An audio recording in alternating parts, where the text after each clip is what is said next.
I don't know, is this MTV This World? is MTV World. Then go to VH1 after this, and then Mike World's upstairs. Oh, okay. Nice.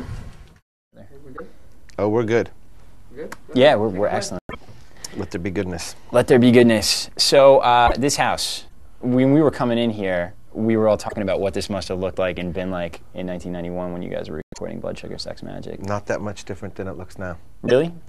No, like Fellini-esque, you know, It's everybody still running freaking around. Fellini-esque looking to me. Every time I show up to work here, it's sort of like entering a magic world. You walk between the lions, you walk up the decrepit stairs, grass has grown between the cracks, windows are knocked out. You know, it's kind of old Hollywood gone to salt. This is a bizarre and wild and beautiful house. You know, this is a place that I think for us it kind of represents what's beautiful about Los Angeles, or one of the many beautiful things about Los Angeles, which is, you know, this sort of decaying glamour and beauty and history of Hollywood. That as time goes by, it takes on a beautiful vintage and develops more layers of goodness and mystery and romance and niceness. And the fact that we were here so long ago kind of contributes to those many layers of mystery. Do you guys have like a favorite memory that you guys have attached to this house? Is there like one anecdote when you think about this place? It's a bouquet of memories in here. Gotcha. Trying to make some new ones.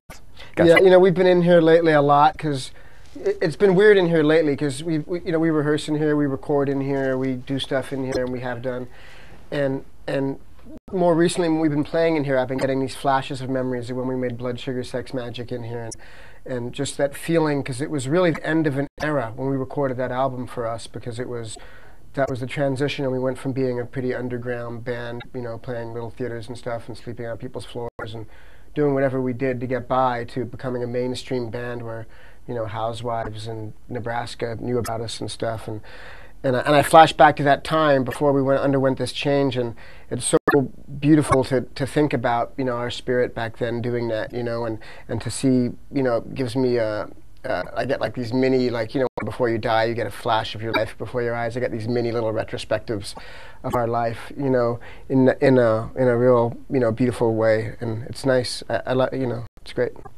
Is that why you guys came back here, to recapture some of that spirit, to recapture some of that magic?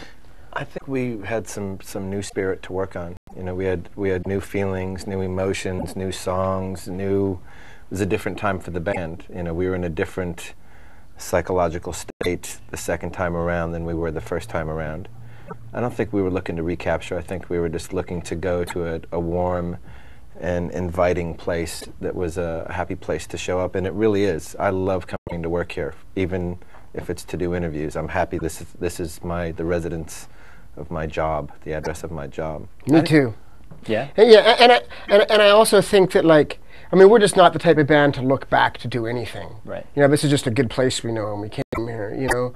But I do have the feeling that it's, you know, perhaps it's just inside my neurotic little brain, but I have a feeling that it's kind of symbolic that I feel now that we're at the end of another era and the beginning of something that I don't know what it is, you know, something different that we're about to be plunged headlong first into.